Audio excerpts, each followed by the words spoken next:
now tuned into the greatest. What are we gonna talk about today? Gucci. Let's get into some juicy topics, man. Bro, can I just mention one thing? Did your wife not know that soy sauce has gluten in it? Can I just ask? She forgot. Yo, this was good. This was a good one.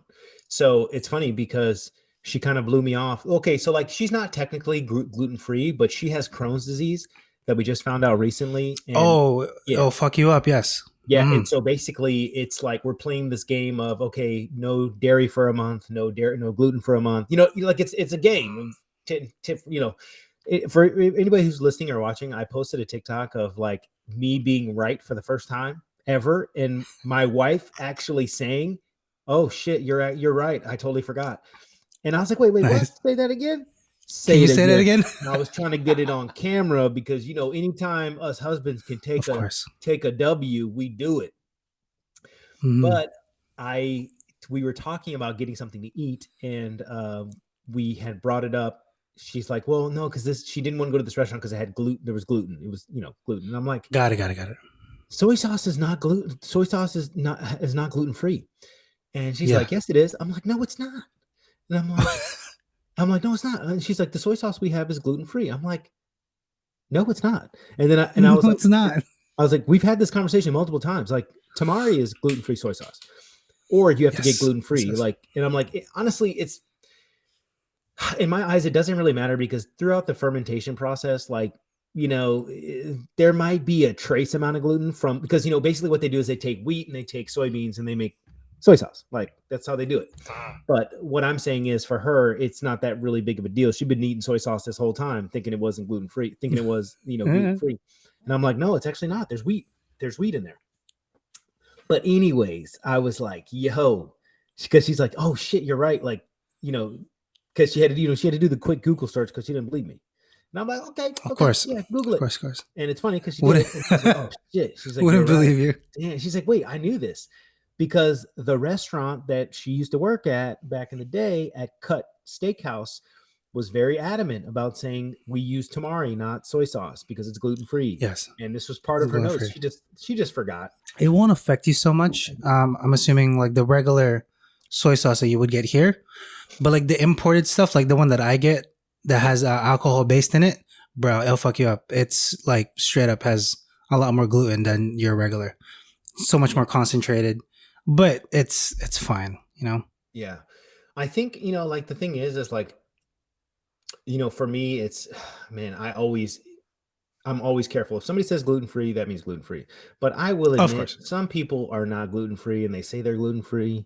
And unfortunately it's kind of the way of the world. And I mean, this, Casey, you like, you're in California.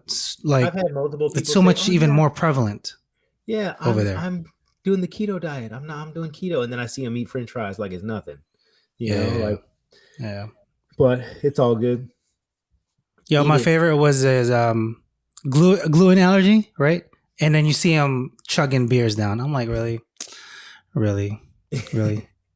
Just okay. Really? It's silly the way people kind of get, I want to say fads, but like food trends, I guess, Yeah.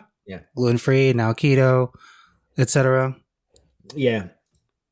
You know what I want to talk about, Casey, is how there's this big push for Hexclad. I got an email from Hexclad. The pans. Yeah. Did they email you? Haven't emailed me back. They're trying to campaign. They're trying to give away free pans for people in exchange for content to people. And I just want to say something to everybody. Listen, if you are trying to build up your first couple of brand deals, then yes, grab the pans, make a video, and then use this in your portfolio to leverage your next couple deals. But if you're a new creator and you have over 10K, listen, you don't need to do brand deals for free. Okay. And you shouldn't do brand deals for free. And I think a lot of companies are starting to shift their marketing budgets towards social media creators, right?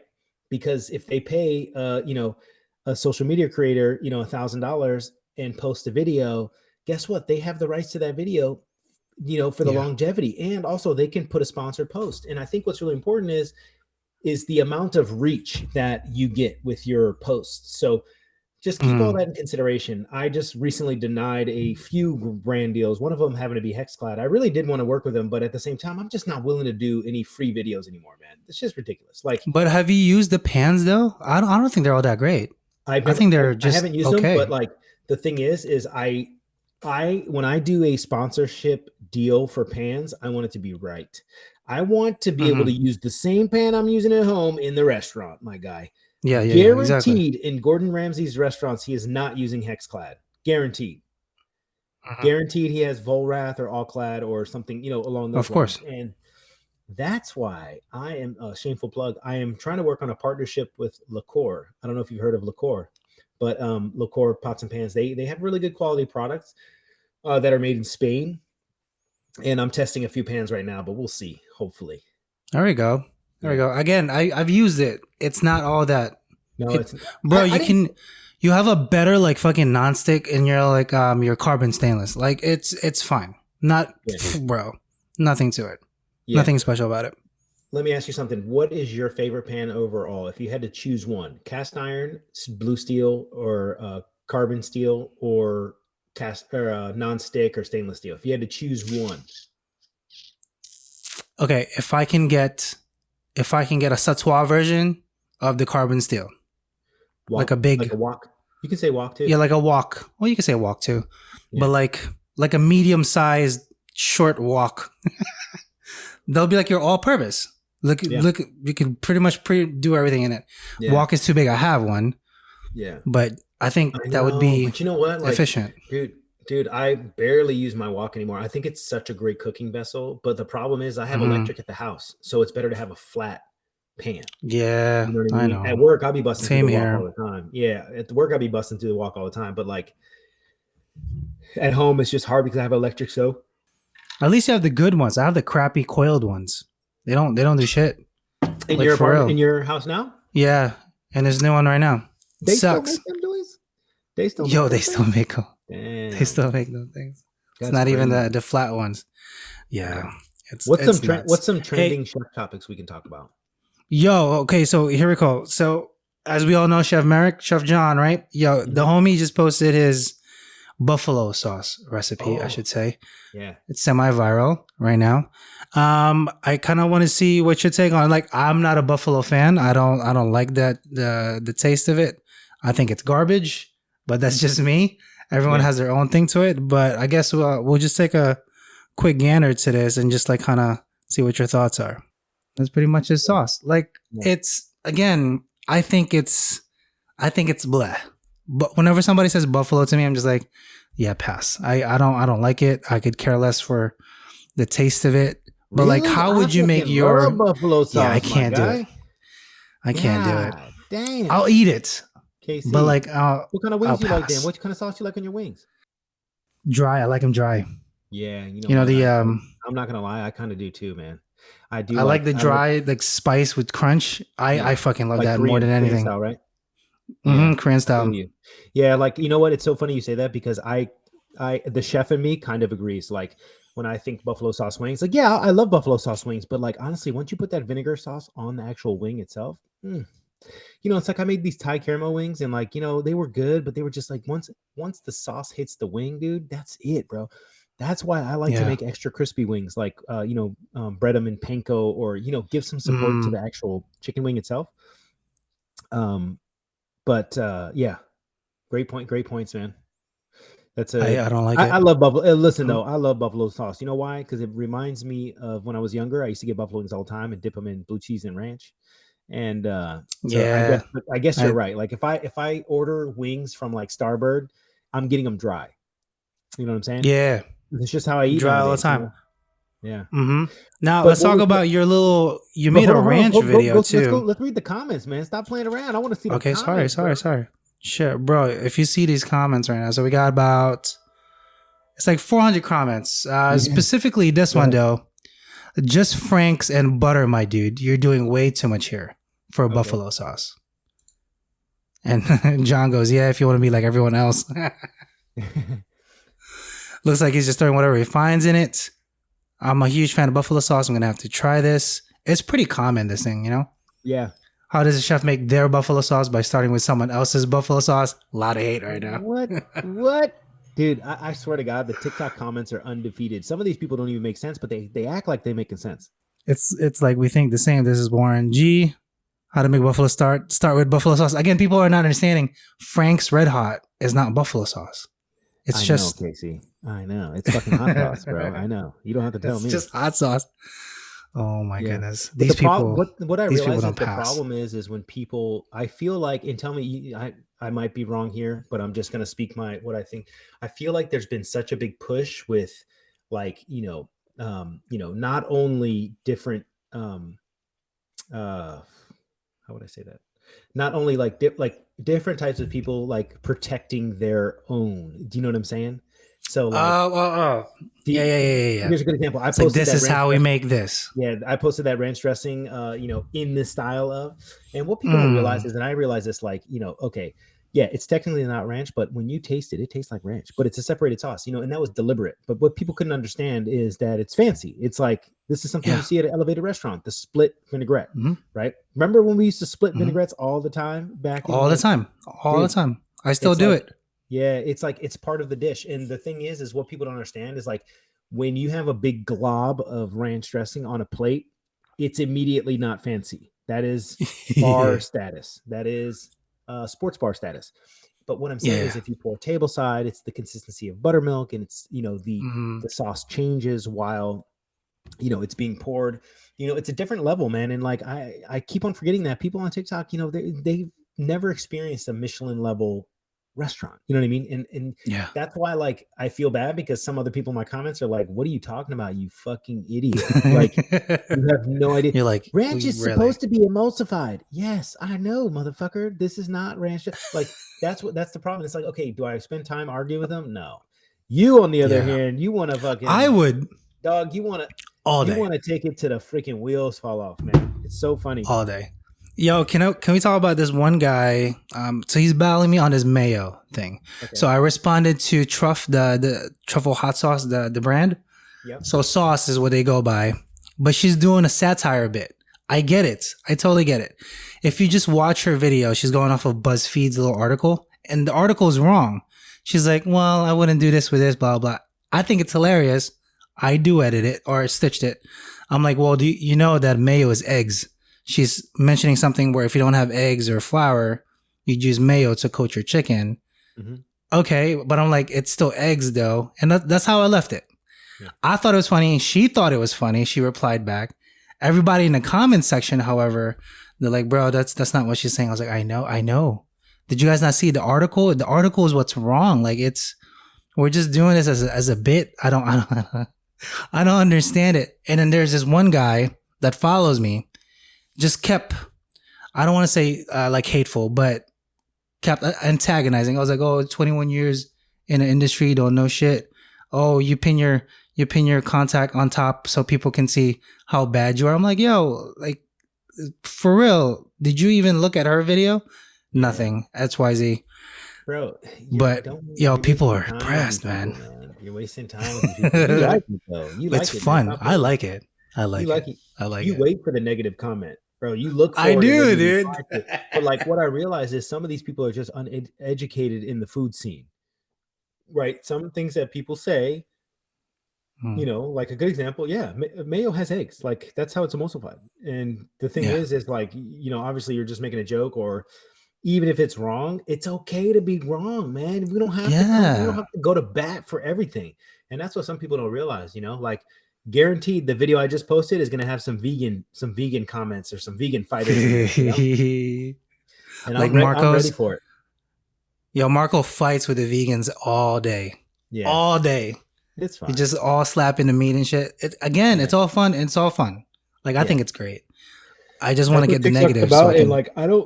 I really don't mind at all if somebody, like, I'm just so confident in my ability to execute. And also I'm really happy in my personal life where if somebody leaves a hateful or hurtful comment, dude, that hurts other people's feelings, I feel bad. Cause dude, I'm zero affected. Like, dude, once I close out the app, that's it.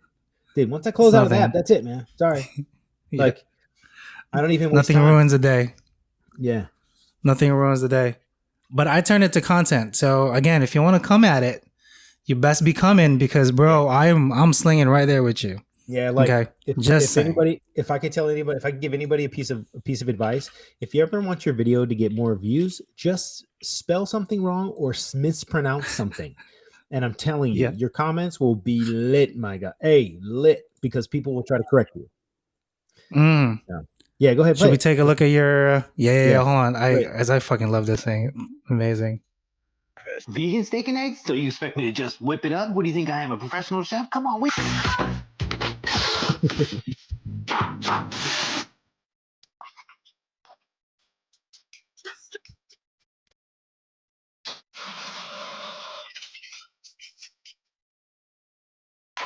Pro move right there.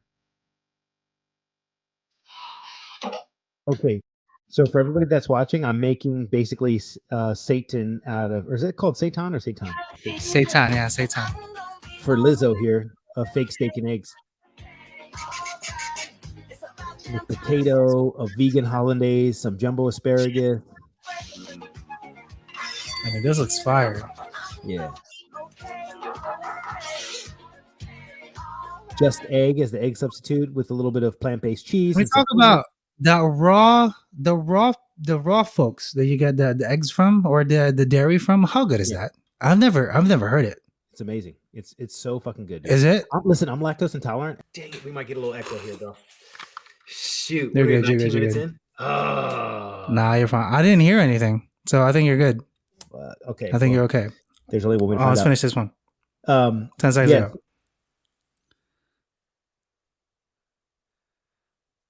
Yo, come on, man. With the vegan holidays? The vegan holidays. Let's go. Oh, so Fire. Lizzo used ketchup. So that's why I put the little side of ketchup. I couldn't dare put it on the plate. Couldn't dare. I should have. On a side. A ramekin. Yeah, I just thought this was fun. Listen, I have to admit, I'm not gonna lie. The vegan steak I made, honestly, wasn't that bad, bro. It wasn't.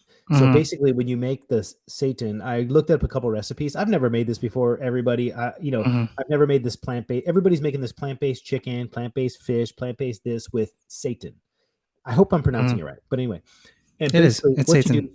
You take you take bread flour, the high protein flour, and you make a dough, and then you let it sit, and then you rinse it in water. You rinse out all the starch, so you're left with the gluten strands. And that's called the vital wheat gluten. And then basically you use that. So if you start with like 2 pounds of flour, you end up with like 500 grams of usable product. But I have to admit, I'm not going to lie. The taste was freaking good.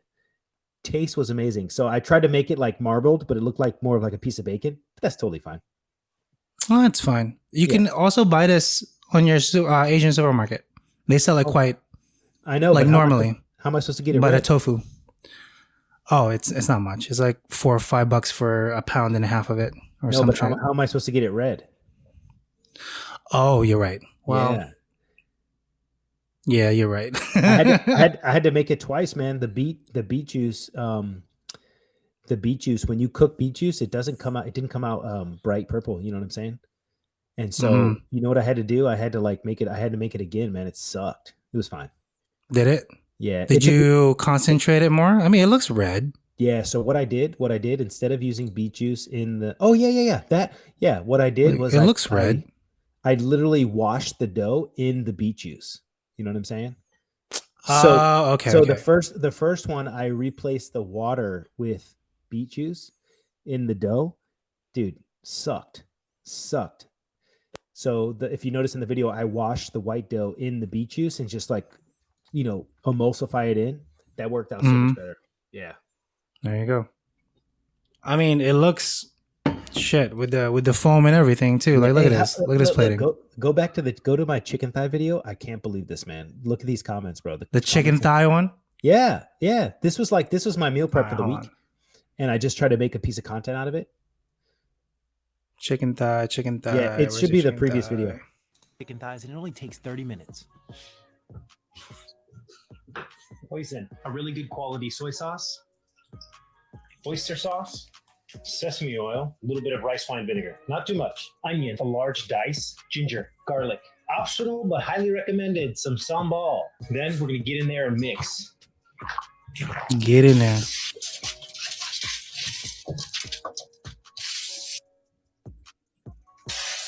Easy peasy, bro. Look at that. I like Yeah. to So you know what's funny? It's funny because I love to see these comments, and everybody's expecting in the damn video to show you every motherfucking step that you do, and I'm like, dude, it's a 60. This is a 30-second video, but anyway, it's so funny because Right here. yeah, it's Tampon so, oven. Measurement, please. yeah, it's I'll yeah, I should respond to that one, but like.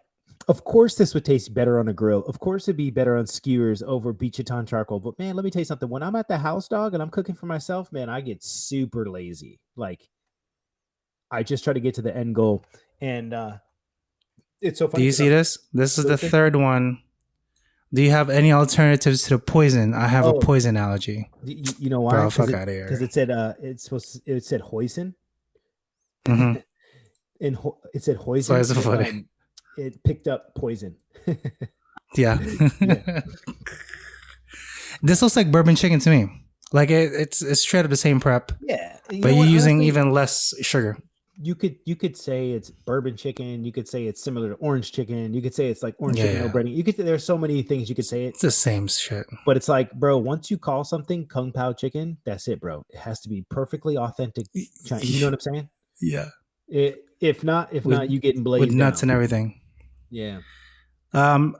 This is probably the third one I've seen in like a quick little snippet. Tips on finding good soy sauce. Yeah, I think Yeah. So here's the thing, man. It really depends, like, on what you're looking for.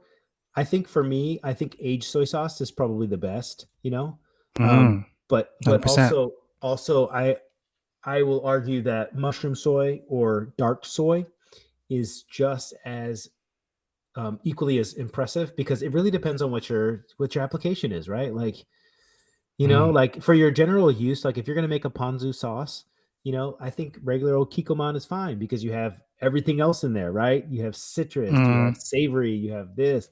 But like if you're going to put it on a piece of sushi or a piece of sashimi, I think you should look for a high quality soy sauce, and some of them you can order online, but I think, for me, it's kind of like, if I'm ever looking for one, because I can't read the packages, I just look for the most expensive one, and then I go a step below.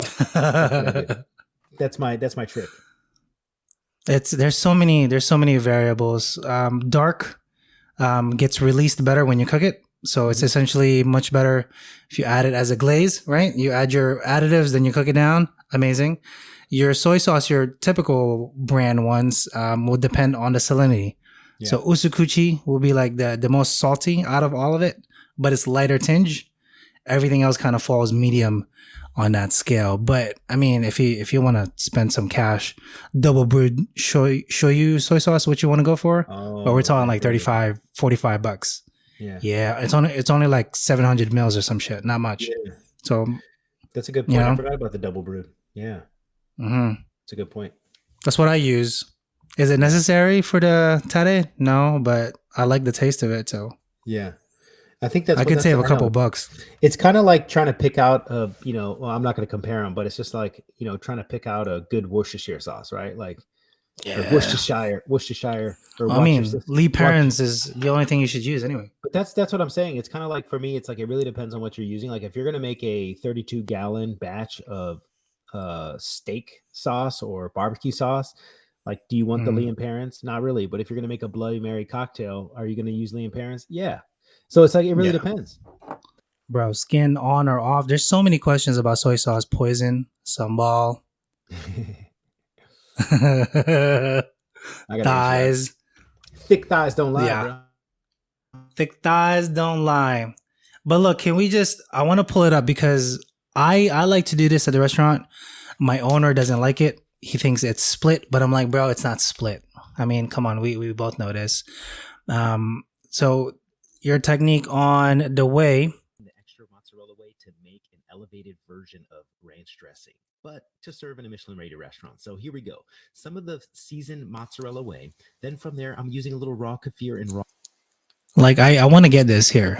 I just can't find it at the moment. Maybe Whole Foods has it, but like I really want to find it. I think your mic cut off again. Raw dairy products can't go over state line. So, but but let me tell you something, Casey. Let me tell you something. the way that I got from the cheese process, making cheese with raw cream and raw, dairy. Mhm. It was that, like, with normal pasteurized milk, it tastes like water, but with the raw cream, it tasted delicious. And plus, I added salt too, Yeah. so it was this salty brine water. It was like, when you open feta cheese, and then you taste the The liquid, and you're like, liquid. hey, the liquid tastes pretty good. That's what this liquid tasted like. Come on, man. Like I'd be happy as fuck if I get that on my table. Like for real. Yeah, the problem Like, that is, just looks this is phenomenal. way too out of people's comfort zone. Is it though? Yeah. Like I think Like, people don't talk about it enough. I think it should be normalized, you know? Yeah. I know. People, it looks split, but it's deliberate. It's intentional.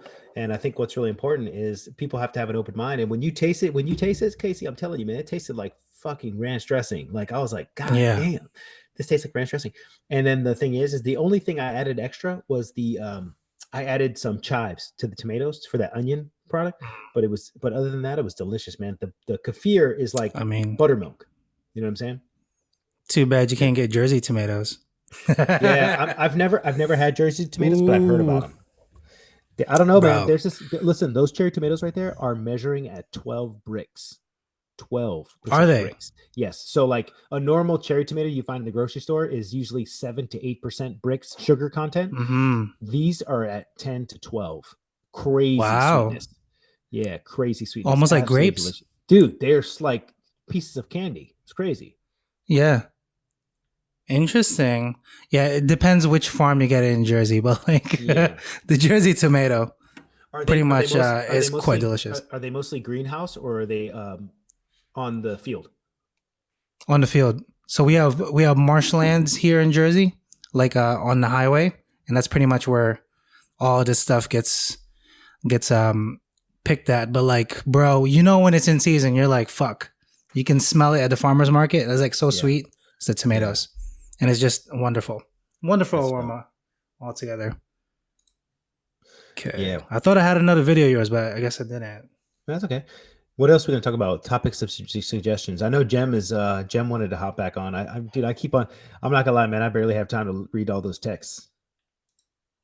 No, it's quite a bit. So we were talking about like it's mostly the management style, right? Yeah. I know you guys spoke a little bit, but like how would you, if you had I don't want to say overbearing, but if you had your GM that's a little more enthusiastic than most and likes to micromanage, let's just say, how would you position yourself so you're still obviously contributing to the team instead of kind of not delaying, but like being a wrench in that operation?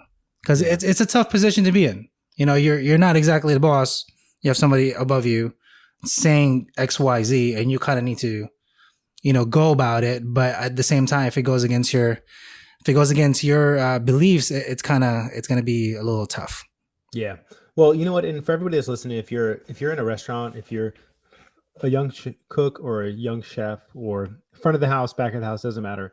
One of the underlying, prerequisites for becoming a chef or being a leader in the industry is learning how to work with people.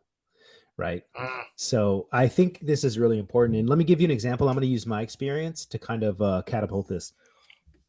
Okay. When I came out of Alinea, I'll tell you what, man, my mindset was changed forever.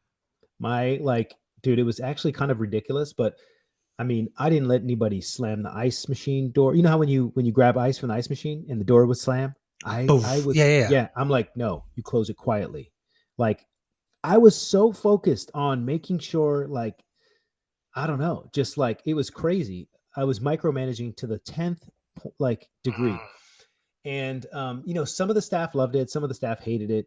My bosses sure did love it. But what I realized is my work life became shit, right? Like, I would come into the kitchen, people would be like, not happy to see me. They'd put their head down. They would like be not like shivering, but like, like, oh, fuck. El Jefe's here, like tense. Yeah. And it's like, and then what I realized is after I had my first kid, man, you can't work like that, Now, just to get back to what we were talking about, just so you have some, you have some preference. The thing is you're going to work with people. Not everybody you work with is going to be a shining star. people are gonna freaking treat you like shit, right? They are literally Yeah. gonna treat you like an employee. And trust me, I've worked for plenty of bosses that just absolutely wreak havoc on my life. Okay. Mostly because I'm a chef and I'm leading the kitchen and they are front of the house, right? And this has always been an issue. It's always going to be an issue, just like AM versus the PM shift, right? Like, Always. the AM chef, the AM cook didn't prep this for the PM. The PM left the station like shit. Like, but what I can say is that what's important is you get to the common goal, whether or not how you're feeling about it, right? You need to put your ego aside and you need to get to that common goal. And what's that common goal? Is take care of the guest. Okay, how do we get there? Yeah. Like those little snarky conversations you're having between yourself and that other person, they're not going to get you anywhere, right? They're not.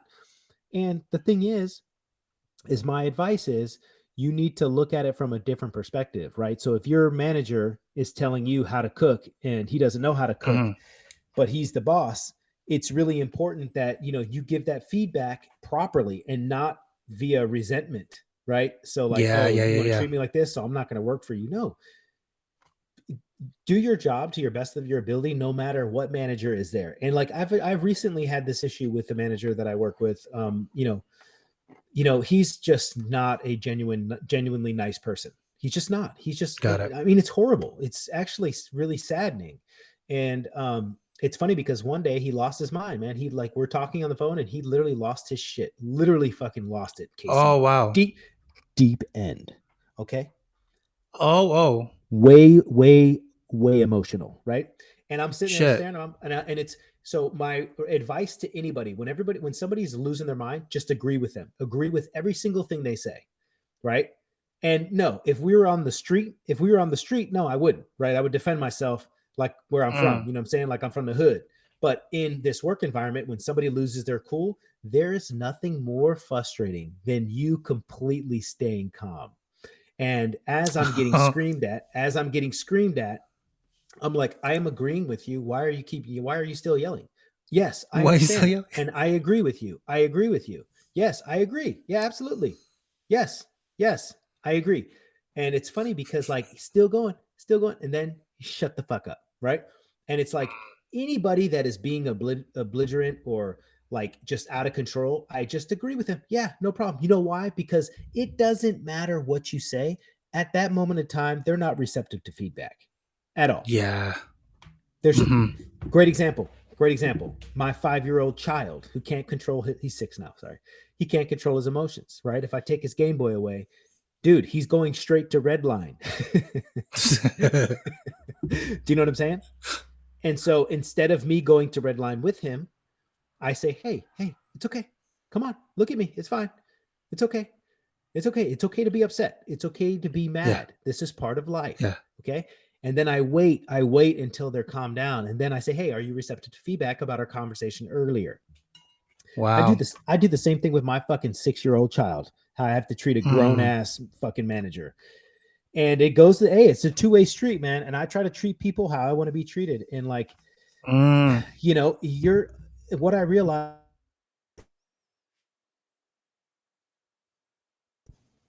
Can you hear me? Sorry. I think we're good. We good. Yeah. I keep on touching the cord. It's always better to be the bigger person in every situation, no matter how much it hurts. Yeah. It is. Trust me. And the reason why I say this is because it was a few years back, but I made a fatal mistake. I'm usually cool. I feel like I pride myself in being a great leader, but I lost my shit with one of my co-pilots who was definitely in the wrong. Like there's no doubt about it. He was fucking up. There was like no doubt about it. And like this was one of the busiest days of the year, and he wanted to go home. He wanted to leave before 3, knowing that we had.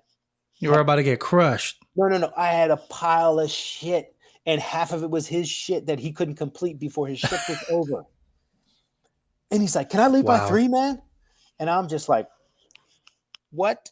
What?" If you want to leave right now, you might as well just give me your notice. Just give me your notice, man. Let's just call it. Like, I don't want to argue with you. And then anyway, he's like, well, no, I want to leave. And I'm like, listen, you can do whatever you want, man. Listen, I'm not going to hold you here, but just give me your notice, please. Just give it to me. Yeah. Anyway, this set me off. But then the problem is I lost my cool because, I promise it'll never happen again. But the biggest thing is like, you have to learn how to work with different people, and not everybody's going to have the same standard that you have. And I'll be honest, most of the time it's you, the person that sucks, right? Like, Yeah. let's be honest. 100%. Like, and it's funny. I don't know if you've dealt with situations like that, where you do Twice. realize you're the person that sucks. Yep. I'll be honest. I'll tell on myself here. I wasn't really good at working breakfast. You know what I'm saying? Like, I wasn't a breakfast cook. I always worked, lunch, dinners. I never worked breakfast. I was working a room service line, and this was back in the day. And then I'll close with this. Nobody wanted to work the overnight shift for room service at the Breakers Resort. I was young. I was hungry. I wanted to get paid, and I was up against overnight shift, like 12 to 6. So 8 to 4 in the morning. Oof. 8 to 4 in the morning. And one time, one of the breakfast cooks didn't show up. And so I had to work until 6 a.m. Right. And wow. And it was just really hard because at that time I was working in L'Escalier, it was at the Breakers Resort. I was working in the French fine dining restaurant. And anyway, needless to say, long story short, this breakfast cook, they just came in, they just lollygagged around. They didn't really fucking do anything. Like, they just, like, I did all the prep the night before. They don't really but as soon as orders come in, they would execute the order, And for me, that made me so mad. And I was bickering and fighting with this cook who, is in his late 50s. This is what he does his whole life he's a breakfast cook. He works from, 6 a.m. or 4 a.m. to 2. And that's it. This is what he does. And I remember going back and forth, and like, he would defend himself. And unfortunately, it got to the point where we couldn't work together. You know what I mean? And in retrospect, when we had to sit down with the manager at this time, he was like, this guy talks so much shit, but he can't even cook eggs. And he was fucking right. Talking about you? Right. Yes. Oh. He was talking about me. And I was like, what do you mean? Of course I can cook eggs. He's like, no, you can't. He's like, you talk so much about being clean and organized and blah, blah, blah. He's like, but when it comes to the orders, you can't even cook 3 eggs at one time. And I'm like, oh shit. And then it's funny because that right there, I didn't want to hear it, but that was the feedback I needed. And he was fucking right. My man you give him 2 12 tops and a 6 top and he can cook all the eggs, no problem. And for me, I wasn't good at making an omelet. I wasn't fast at doing sunny side. I was playing with it too much. And so anyway, I was like, okay, fine. I was like, you know what? Can you train me? Can you train me on eggs? And he did. Yeah. And then we became best friends. But it took me to put my pride aside and accept feedback. And that's what I think a lot of people are missing. Because I sucked at eggs. Yeah. But let me tell you something. I became glorious down the road when working at Hotel Bel Air, and one of my breakfast cooks called out, and I had to work breakfast, and everybody was waiting for me to fail. Got this, bitch! Oh my god, hammered it. Got this. Yeah, bro. Can I tell you my story? So, this happened to me twice, and I know it's my fault. Okay, and I'll tell you this why. At some point in my career, I think I was 27, in the height of my big-headedness, stars and Michelins, I know how to do whatever. Everybody has that fucking brains. But anyway, I think it was a party of 30. I was like, I can do all this. You guys can fucking leave. I cut 2 cooks to do a 30 top myself because I wanted to prove a point, Brandon. Wait. 1 second. Was it plated? Plated? Yeah, plated. I cut almost the entire line so I can do this myself because I was like, I don't need you guys. Needless to say, they weren't very happy with the service, and I failed. I failed on that, and it was obviously my downfall. Big headed, and I kind of needed that at one point. Yeah, or I should say 2 points in my life. The next morning, my GM got word of it. It's like, hey, can we talk?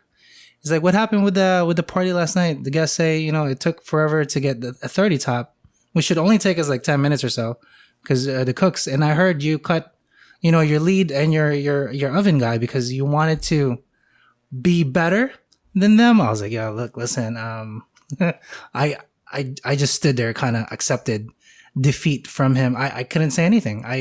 Yeah. I had no words. Like literally, I was like, I don't know what I was thinking. Maybe the heat got to me. My head just got blown out. So anyway, next day, I see the guys again. I was like, look, listen, can I just talk to you guys real quick? We go to the walk-in, and literally Brandon hear the first words to my mouth. I'm like, I'm very sorry about last night. Something just got to me, unnecessary. Can we move on for this? I'm very sorry about that. I'll try not to let it happen again, but I really did not mean anything like that. Just know that was not me. They're like, look, man, we've all been there, okay? And I'm talking to like two cooks that had been like 40 years in the game, just line cooks. They didn't want to be management, whatever. These guys got fucking crazy chops. Like, if you want to do it, sure, we will go. But like, you know, this is a team effort. When he said that, I'm like, God damn it, man. Yeah. I'm not fit to be this kind of lead yet. Got it. So I just worked on it. Oh my goodness. But never again. Yeah. So never again did I do that kind of shit. Yeah. You know what? That's so funny you say that, man. I think it's good to have humbling experiences like that, especially with banquet operations. Listen, and I will tell everybody, when you're doing a banquet operation, you need to execute it properly. And let me tell you why. They pick the menu in advance. They pick the time and the place in advance. So you have ample time to prepare. And so there's an expectation already, okay, that needs to happen. Now, obviously, everybody's willing to do a little give and take. And I will arguably admit, with COVID and everything, there's, everything's a wild card, right? I mean, this just happened. My wife and I went out to dinner the other day, and like, I swear to you, we were on the outside patio. There was one server, okay, for 12 tables. Wow. Casey. That's rough. Casey, the host fucking served us, bro. Okay. Oh, get the fuck out of here. Okay. And so for me, I left a big tip. I'm like, yo, fuck, they're struggling. Because we're not talking about 12 tables of like, 2-3 people. No, we're talking 4, 5 parties of 6. One server taking orders, dropping drinks, clearing tables, dude, it was absolute. And I'm like, and I told the host, I'm like, dude, you should stop sitting people, man. Like, yo, what are you doing? And he's like, I know. He's like, I know, it's getting crazy. And I'm like, yeah, man. Like, wow. Yeah. And it's funny because like my only advice for people that can see, like, okay, so Casey, just as I know, if you go into a restaurant, you can automatically start to see where the faults are and what's happening in the operation and who's running it. And the only thing I can tell, when to everybody that goes out there, have an open mind. It's not all about you. Okay. It isn't. Yeah. This server is juggling 4 or 5 tables. I'm going to be honest and say, if the server has more than 3 tables, then guess what? Your service is not going to be 100%. Okay. Yeah. They're going to suffer. It is what it is. Okay. When a server gets double sat or triple sat, what this means is that they get 2 tables at once. With these 2 tables are expecting the same amount of service, the same level of service. And what I'm here to tell you as a chef, it's just not going to happen, especially nowadays. A restaurant experience I went to on Saturday night, I asked if, they had a wait. They didn't have a wait. Dude, as soon as I sat down, like 5-6 other tables came in. You know what I did? Oh. Yeah, you know what I did? I was like, hey, we're ready to order. As soon as we got our order, boom, we eat, we do our thing, and we get up and go. So that way the table can turn, right? Like, dude, all I'm saying is, instead of sitting at the table waiting, and my wife and I, we were good. We're like, we're gonna get some ice cream. Give them the opportunity to make it right if they fuck something up. That's also another thing I want to mention. Like, mistakes are going to happen. There are so many restaurants are short staffed right now. It's absolutely crazy. Dude, like, I don't know, man. It was, I was sitting watching this and I'm like, damn, where's the freaking manager? Like, where's the freaking manager? And probably inside. Usually the manager is the one that, will fill in if anybody's like down. But I'm not going to lie. I saw the host like literally seating tables and then running over. Hey, can I get you drinks? I'm like, oh yeah. Okay, we'll take a Diet Coke, whatever. And then boom, he's like, okay, I can take your order too. And I'm like, oh, where's our server? Well, she's over there, but and I'm like, you know what? You ain't got to say nothing, bro. Go ahead and get this plugged into the computer. Yeah. But I saw the server once or twice, dude. That was it. Wow. And I wasn't even mad. But some people would be upset. They want that attention. And what I'm saying is like, now is not the time. Like, I'm sorry. It's not going to happen nowadays. That level of standard is gone. You have to go to Michelin and above. Yeah. Can't do it nowadays. COVID just freaking screwed everything up, which, I very understandable, but I don't think people are understanding it yet. Yeah. How it affects our business and how it needs to transpire. Actually, just the other day, I don't know if I told you, a person comes in, wanted to be seated. And I'm like, sir, I can't seat you. It's only a to-go business. I can give you the food right now if you want. Like, what do you want to order? They're like, then why do you have your restaurant open? I was like, well, funny you say that. This is not my restaurant. It's just a pop-up. But I mean, you can see the tables, but I cannot sit you. I'm literally the only person here. He's like, well, that's stupid. And then walks back away. I'm just like, yo, are you really that pressed to be seated right now? Yeah. You don't want a ramen bowl, whatever. But yo, people are nuts, dude. That's all I can say. Yeah. Just genuinely. Are you serving beverages or no? No, I tried it. Brandon, don't look at me like that. I tried it. What do you mean I had water in there. I had water. I had soda. Okay. Nobody wanted to buy it. Okay. Let me. What? How expensive was it? It's like $1. Not even. Literally $1 per soda. The cans. Huh? What do you mean nobody wanted to buy it? Nobody was adding the soda. Yeah, it's on the menu. I was like, can I have soda or whatever? But they're not perishable. I know. But I don't have or rather, I should explain this. I don't have space to keep all of this stuff in the restaurant. I only have enough space for whatever I already plugged in there. Bitch, you sell 30 bowls a fucking day. Shut the fuck up. You are Casey. What am I gonna do? Put it in my car? What was the assortment? And just like keep on lugging it over? You know I'm about to pick this apart. What was the assorted beverages? I had at one point I had Sprite, Coke, Diet Coke, and Pepsi. Okay. So I had four of those little packs. And I ran this for 4 weeks. 3 people ordered sodas. Okay. Okay. Have you tried? You should definitely listen, man. Food and beverage needs to be part of it, or some type of dessert or cookie, because these are add-ons that's going to drive your check average. Have you tried a specialty Japanese type of soda? I have not. Or like a Filipino an actual soda? Yeah, like a Filipino. No, I have not. The cocoa one. You should try that cocoa one. It's worth it. Just get a 12-pack and see if it sells. So how much? A 12-pack, even if it's like $12, you sell it for $1.50, $1.75, $2. I think it should be something more unique, right? To try, because listen, let's be honest. It's non-perishable, right? It'll last months. It's not non-perishable, but it's not like you know what longer I mean? And than the your fact regular. that you only have to take it and put it into the bag. This might be worth it, bro. Wow. And you don't even need a refrigerator. Just get an ice chest. See, you need to figure out other ways you can drive revenue without taking your freaking system down. That's I really want to sell some beverages. Actually, if anything, I want to sell I'm looking into the little mochis, the single packs. Yeah. Does mochis? Yeah, that's a good idea. That's a great idea. Does the restaurant have a beer and wine license or a liquor license? No. Do they serve wine? No, BYO. Okay. BYOB. Okay. He sold the liquor license. He said 20 years ago. Why? Why the fuck? I have no idea. Look, yo, he had a wine store attached to the restaurant, and it was great because you can just get whatever it paired. But I guess it was too much to keep up or whatever the fuck it was. Closed it down, sold a liquor license. And right now there's only 3 available in Rutherford, or maybe 2 now. Maybe somebody picked it up. But and they're expensive, man. They're expensive. They're pricey. Yeah. How much is it pricey? there? 50 grand. It's not that bad. It's not bad at all, actually. I mean, it's not bad. In Yeah, Cali- it's not bad. That's not in that Cali- bad. But I mean, but compared to the revenue you're gonna make, crazy.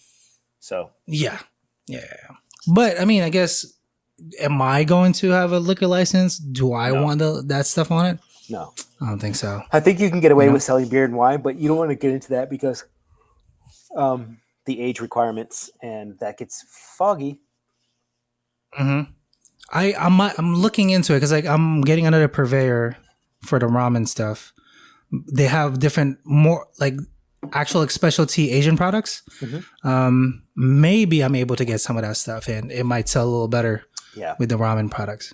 But I really want a dessert, like little mochi things or some shit. Yeah. $2 or some fuck whatever. You know?